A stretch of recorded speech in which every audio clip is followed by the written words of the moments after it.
Welcome into another playoff edition of Daily Faceoff Live, streaming live on the Daily Faceoff YouTube and brought to you by Bet365. Download the app, use the code NATION, whatever the moment. It's never ordinary at Bet365. Tyler Yaremchuk, Frank Seravalli with you, breaking down a night of Stanley Cup playoff action. And Frank, I made the title of the DFO rundown today, The Leafs Are Going to Leaf and the Oilers Are Going to Oil. And I feel like that's a pretty good way to describe last night. Yeah, I mean, it's a little fan-friendly, I would say. I mean, just from an Oiler perspective, because they haven't always made life easy on themselves at every turn, but certainly an impressive performance. And yeah, I mean, you could argue that that was maybe the leafiest Leaf game of all time. Well, let's get into it then. We're going to be joined by Satiar Shah in a little bit from Sportsnet in Vancouver. We're going to talk about the Canucks filling their head coaching vacancy, but let's start with the playoff action, and it was the Florida Panthers just rolling the Toronto Maple Leafs, a 6-1 final. And listen, 10 minutes into the game, the shots were 8-2 for the Panthers. Then they find the back of the net, and it just felt like Toronto went, well, not our night. Not our night. I don't even know that they got that far. They didn't show up. I mean, that would argue that they at least tagged in or entered the ring, and that didn't happen. Look, I said on yesterday's show with Stephen Ellis, and he poured cold water on it, but I believe this to be absolutely true, that Wednesday night's Game 5 was the most consequential, significant game for the Toronto Maple Leafs franchise in 2+ decades. Think about what was on the other end of this. You take a 3-2 lead. You have the ability to win the series. You have 2 cracks at winning the series after that and advancing to an Eastern Conference final where you might get a very favorable matchup, not discounting the Carolina Hurricanes, who seem likely to win their series, but the Canes haven't won an Eastern Conference final game under Rod Brind'Amour. That's your ticket potentially to a Stanley Cup final, to change the narrative, to change the story about this team.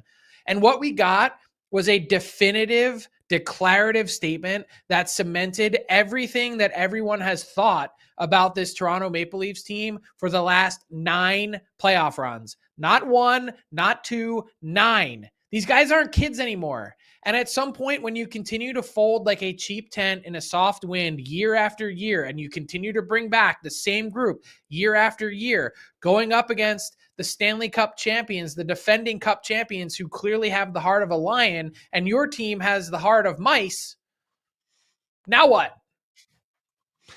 Yeah, and I mean, you can sit there and talk about the players, like you said, 9 straight years and whatever, Craig Berube, this, that. At some point, you go from the hard-ass and Mike Babcock to, okay, players coach or whatever you want to call him, and Sheldon Keefe, and then we're back to the hard-ass and Craig Berube. It's just like, at some point, you are who you are. And I think you can look at Matthews and you can look at Marner, and I know Leafs fans love to point at defensive metrics and all this, but like, I mean, every other team's star players find a way to play good defensively and produce in the Stanley Cup playoffs at some point and go on a run at some point. And this isn't a team that's flaming out in the 3rd round or has a cup final performance to point to. Like, they have nothing to point to, and it's been almost a decade. At what point, and I know this series isn't over yet, so we shouldn't be, burying them totally, I guess. But like, again, 9 years of a sample size, there is zero reason to think that they can come back in this series. Zero.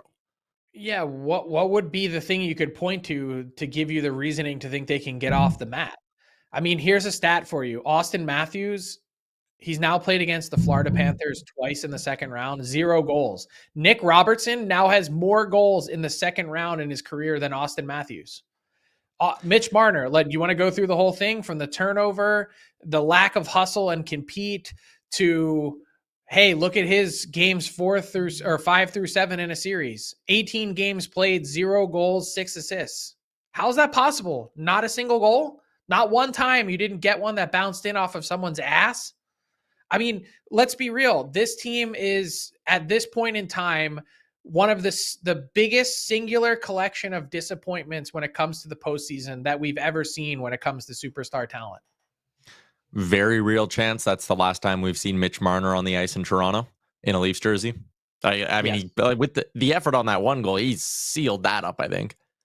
I would think so. Yeah.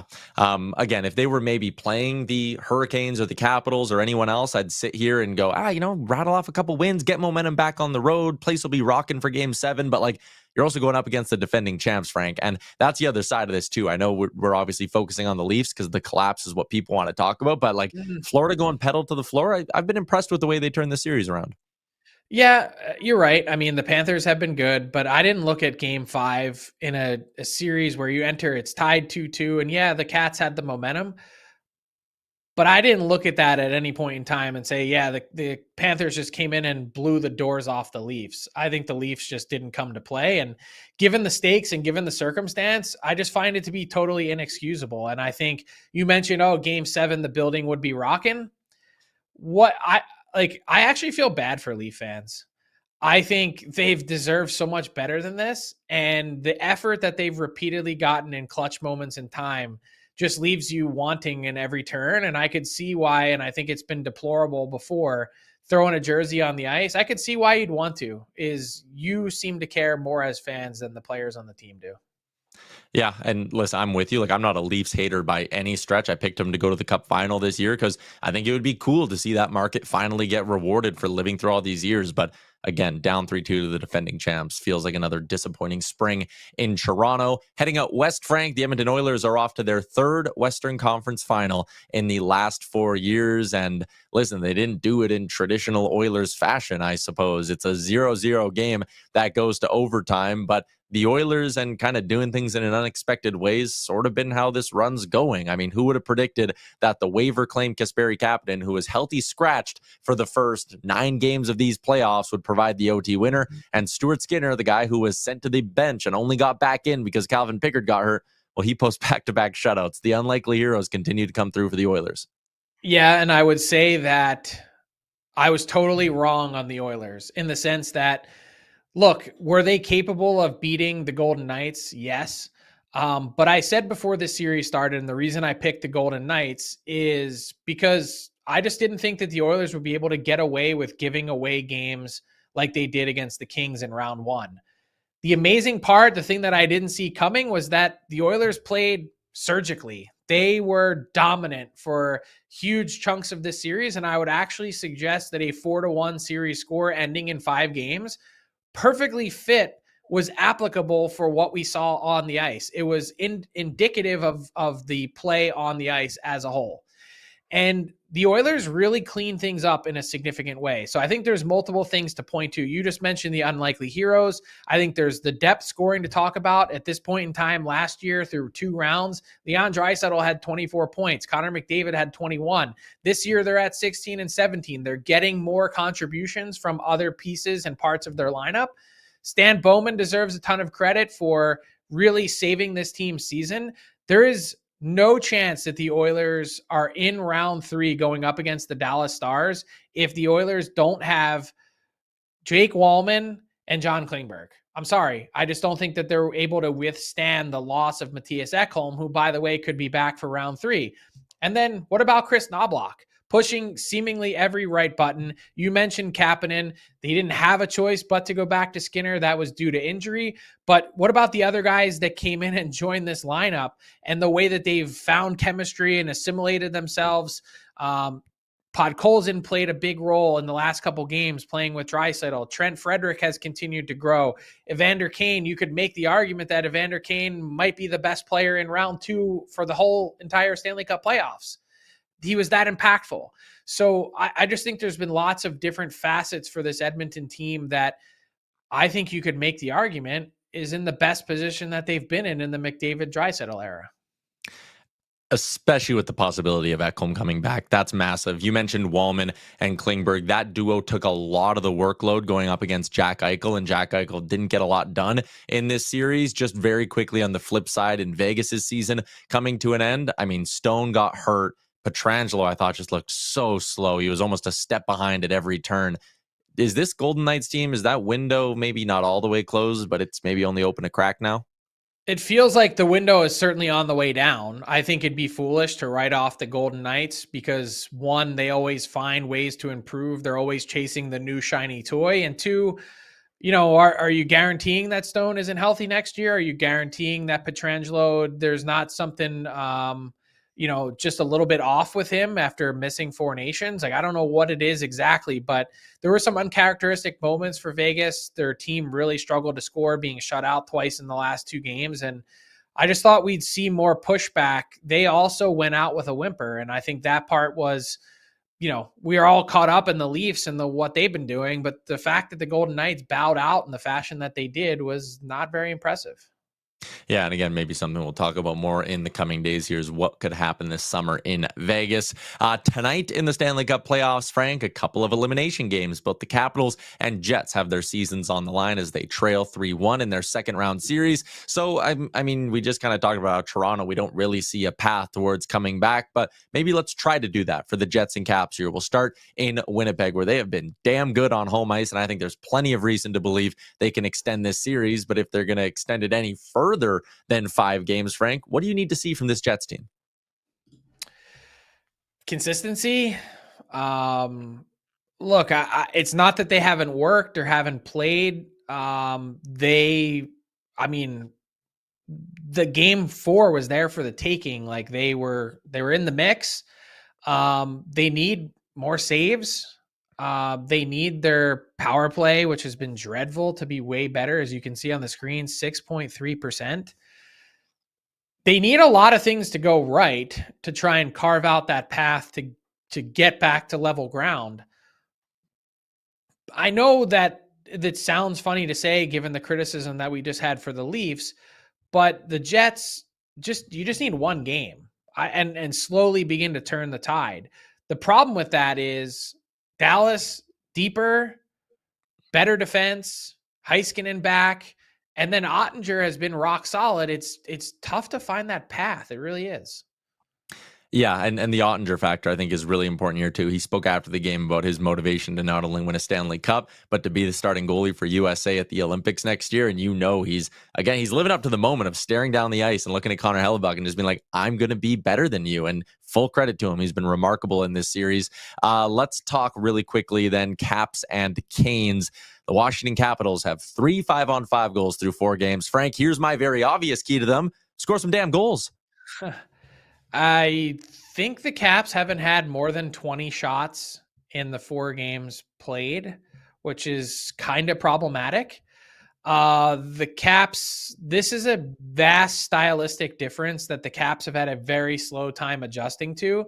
I'm curious to see what kind of changes, if any, Spencer Carberry makes in their approach and how to attack this Canes team, because they've gotten waffled at seemingly every turn. And for this team that has scored at ease, I think the other part of it is all season long, they don't really know how to react in this circumstance because they've never really been there together. So that part is interesting as well. I mean, I'm not going to lie and say that I've spent a ton of time watching this series. I think everyone is kind of like, oh yeah, this is the 4th of 4. But can we get a high event game, please? Could we have some chaos? Like, the Caps were pretty good at that in round 1 against the Canadiens. The Canes, they took quick work of the New Jersey Devils, but I'm all for chaos. Yeah. All right. Those two tonight, doubleheader in the NHL. Let's take a step away from the playoffs here for a second. I know we're a couple of minutes behind. We'll talk Canucks in a minute, but our offseason preview today, Frank, as we work our way from the bottom up in the NHL standings, it's the Chicago Blackhawks. So interesting to compare them to the San Jose Sharks and what the vibe levels are around those two franchises. And for the Hawks, I mean, you can look and see a very, very good young core. They've picked 8 times in the first round in the last 3 years. And up front, it's guys like Bedard and Nazar, and Oliver Moore came up at the end of the year. The blue line has some really intriguing pieces, not only with Vlasic, who's taken some really big strides, but Lev Shunov and a bunch of other guys. But what do they need to add this summer, and how aggressive should they be? They should be pretty aggressive, but they need to add players that fit their age scheme that can be there for a while. This idea that they went into last summer with was, hey, we're going to spend money because we have to get to the cap floor, to bring in some vets that can prop everyone up. They went for older guys on shorter term deals by necessity because they didn't want anyone that was hamming up their cap for the future.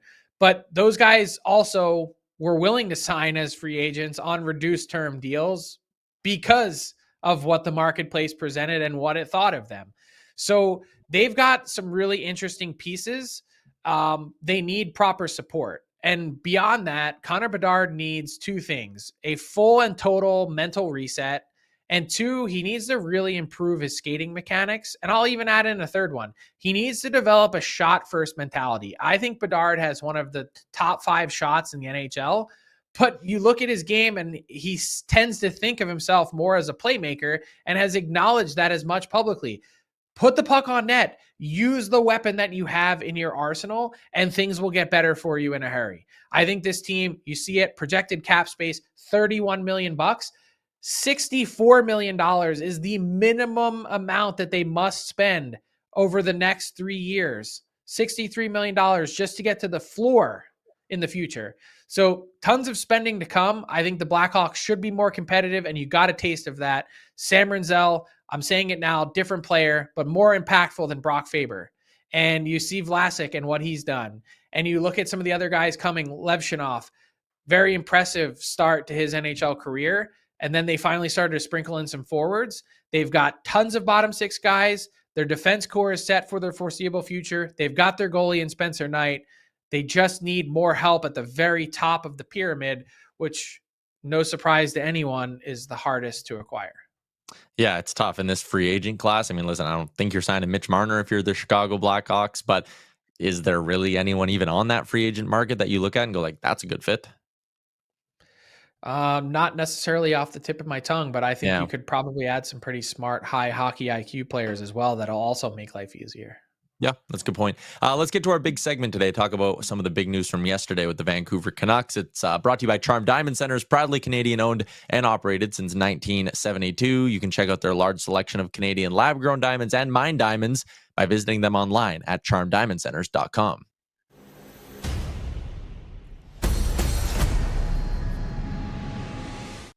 Always a pleasure to be joined by Satiar Shah, covers the Vancouver Canucks for Sportsnet 650. Let's start with, obviously, the Adam Foote news, named as Rick Tocchet's replacement behind the bench. I guess, what does this front office like about Adam Foote, and what do you think of the hire? Well, I think the front office really likes to have the continuity of having Adam Foote back, especially with Rick Tocchet having been here. And considering how big a year this is for the Vancouver Canucks, we all know the Quinn Hughes thing is looming large over the Canucks and 2 years left. And this is being a big year, but also it's a big year for management as well. I mean, we're not talking about guys who have long-term contracts, a couple of years left for these guys. And it's very much going to be tied to what happens with Quinn Hughes. So we're talking about a real high stakes season. And I think what the Canucks really wanted was somebody that they can trust and have familiarity with, not only because it makes it easier for, I think, the team to perhaps transition to Foote as the head coach, but also if you're going into the foxhole this year, that's how you feel. You probably want to have people that you trust, people that you know, and people that you feel like you can go to battle with. And I truly believe that was a big priority here, having somebody that they could be aligned with, that they can truly trust in what could be a massively pivotal year. And the way I view it is any inexperienced NHL head coach they were going to hire was going to be a risk. You never know how it's going to work out. And guys, you know this. I mean, over the years, how many times have we heard of really well accomplished coaches who had a great resume, became first time coaches, and it didn't work out? Like Willie Desjardins down in Vancouver a decade ago was very well thought of, had a great resume. And people wonder, why has he never gone to be an NHL head coach? And there was all this momentum around him being a coach. Didn't work out in Vancouver, didn't go great in Pittsburgh. And we've seen that before where guys with reputation work out. Then we have guys that have no rep and all of a sudden they work out and have success. So I think there's always risk when you go with an inexperienced head coach. And we talk about this a lot, Frank. You are on our show every Monday on Canuck Central, that there aren't a lot of veteran candidates that really match with what Vancouver's looking for. So they're always going to have to go into the inexperienced head coach market.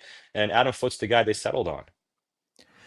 Hey, Sat, when it comes to the Quinn Hughes angle of this, you mentioned him, obviously being connected, and that's the, sort of the elephant in the room here is what happens next with Quinn Hughes.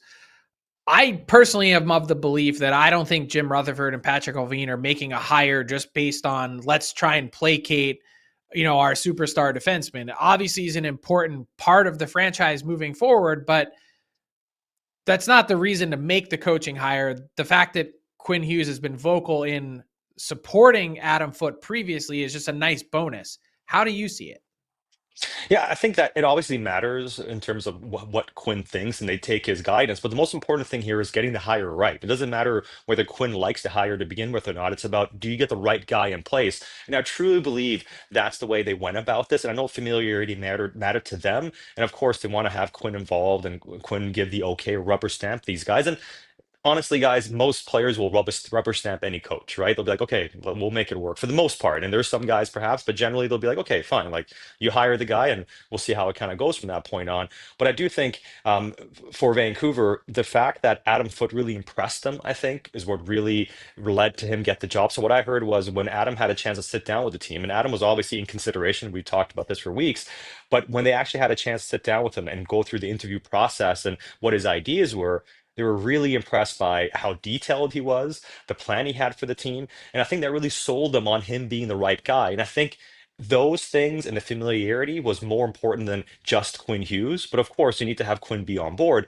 But I think the more I've talked to people the past 24 hours, ever since this happened, was there was a real impression made by Adam Foote and that he showed to them he's ready for. And then one thing I think that they were impressed by too is that he has his own ideas. He didn't just come up and say, hey, this is how we play hockey under Rick. We're going to continue playing this way. He had some real ideas about how to move this team forward. And hopefully he's able to advance on those things. But I think those are the main factors as to why he got the job, and not necessarily because Quinn Hughes wanted him here. So, given all the things that you mentioned about so many other first-time coaches, it's like kind of like flipping a coin. Some work out, some Mhm. don't. Why do you think there seems to be such a disconnect in the Vancouver market? And I wouldn't expect you to, sort of fully diagnose or sit down in a therapist chair and work through why Vancouver Canucks fans think the way that they do. But I see all this conversation on social media. Oh, look at his run in Kelowna. Look how poor it went. This guy is not qualified to be an NHL head coach. And I'm like, this guy played forever in the league and is a really well-respected assistant coach that everyone seemed to enjoy playing for. Why wouldn't he be an ideal candidate for this team? I think the main reason is because there's been a lot of skepticism this past year over Rick Tocchet and the way that he coached the team, and there's a sense by Canucks fans, and I don't think it's necessarily accurate that it was Rick Tocchet's fault why this team couldn't generate offense. And of course, Rick Tocchet himself spoke about how they didn't have the horses to open it up; they had to play a certain style of hockey. But I think that's a big reason why there's skepticism over Foot is because he was next to Rick Tocchet. A lot of fans did not like how the Canucks played hockey this past season, and they draw the line that he's going to be the guy. And then the fact that he doesn't have a lot of experience as a head coach and what happened in Kelowna, I think some of it is unfair because none of us really know how it's going to work out, right? But I think a lot of it is, being painted by the same brush. And I think there's also been a lack of confidence with where management has been this past year because of how the team has gone. So they kind of feel like management has a outdated idea of how to build a hockey team and that they're bringing somebody in who's outdated in how he thinks about the game. And that's why a lot of fans are down on Adam Foote being the head coach. Again, I don't think a lot of that is rooted in fact necessarily, but to answer your question about where is this coming from, I think it just ultimately comes down to distrust. There isn't a lot of trust from Canucks fans with the organization right now. I mean, to your point as well, Frank, like Marty St. Louis made a jump from coaching his kid in Pee Wee to the NHL. That ended up working out all right. I liked your line that you had on Twitter, Sat. We can debate the Foot hire, but unless it's a disaster, it's not the key to the offseason. This roster needs to be better. What do you think are the keys to this Canucks offseason? Well, they need a center, and the other one is the guy who's already a center here, number 40. Can he regain his form? Can they get him back on track? That's the big thing. But they have to add a center. Like we know they need a center behind Elias Pettersson, and they've been pretty vocal about Philip Hedl being a third line center. Jim Rutherford's made the rounds and recently mentioned that he's best suited to be a third line centerman. So there's a clear hole behind Elias Pettersson, or perhaps ahead of Pettersson, depending on how you view Pettersson right now, whether you think he can be a first line center of a team. So that remains the main priority. And I think as much as they want a guy who's offensive, I think if you look at the guys they've gone after in the past, you look at even the workload JT Miller had playing in every situation, they want to have an every situation type centerman who can take big face-offs, take the matchup role, and play the toughs for them and also provide a little bit of offense. And if you're not bringing Besser back, which does not look very favorable at the moment, you need at least one more scoring winger. And that just gets you, if you get the scoring winger and replace JT Miller, now you're only back to where you were perhaps last year, but you also don't have Pew Suter anymore. So this team generally, like if you want to take that massive step, they need 3 additions to their forward group. Realistically, one is probably one you're going to make, maybe two. That's going to be the key. If you want this team to look significantly different from how they were last year, if you want to see them be more offensively inclined, the forward group has to improve dramatically. And doing that with just 16, 17 million is quite the tall order. Sat, as always, man, appreciate your time. Thanks for doing this. Anytime, boys.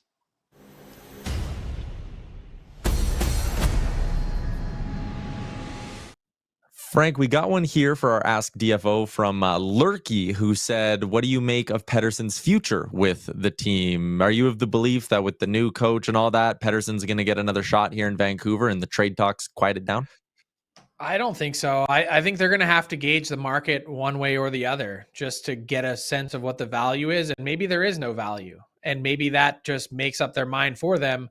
But the other part is, how much would the Canucks value, to your point, with the cap space, just having, $11 additional million to spend, even if they don't get anything in return? So I think it really comes down to, at the end of the day, how much do the Canucks believe that Pettersson can be different?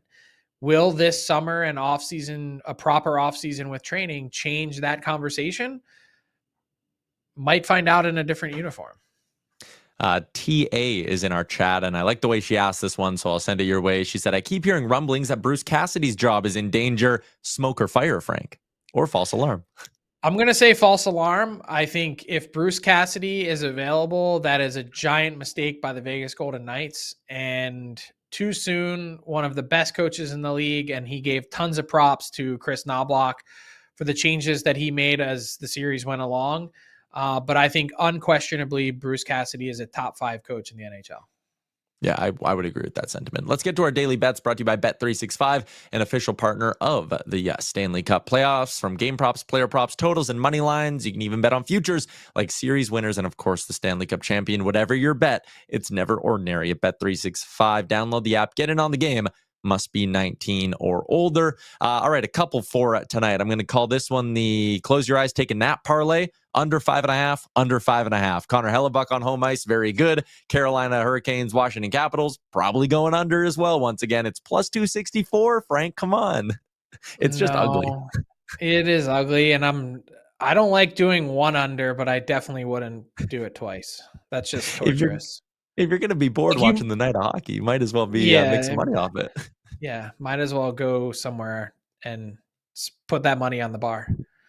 Kyle Connor, Mark Scheifele to each get a point, and Jets money line is also plus 180. I like Winnipeg to keep their season alive on home ice. To wrap up the show, Frank, a little bit of garbage time where we're going to play a clip from Inside the NBA on TNT. Pat, roll it. Edmonton won! 10 points, 9 7 blocks. You scored in overtime. Can we watch this and you can celebrate hockey? I told y'all, the Edmonton Oilers gonna win the Stanley Cup. We're gonna stick it to y'all for trying to raise them damn tariffs on us. We take. I don't understand. I don't understand the end there, but I love the energy from Sir Charles Barkley.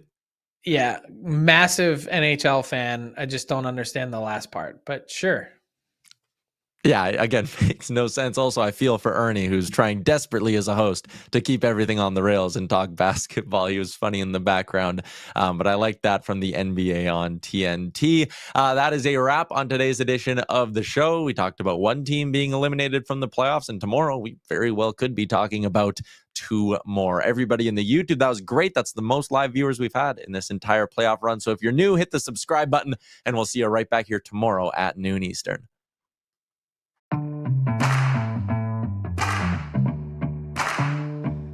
What's up, hockey fans? If you enjoyed that video, then you're going to want to hit the subscribe button to not miss any of our content. From daily live shows with Frank Seravalli to analysis from former NHLers to exclusive interviews with some of the biggest names in the hockey world on Frankly Speaking. You're going to want to hit that subscribe button and stay up to date with everything going on in the hockey world.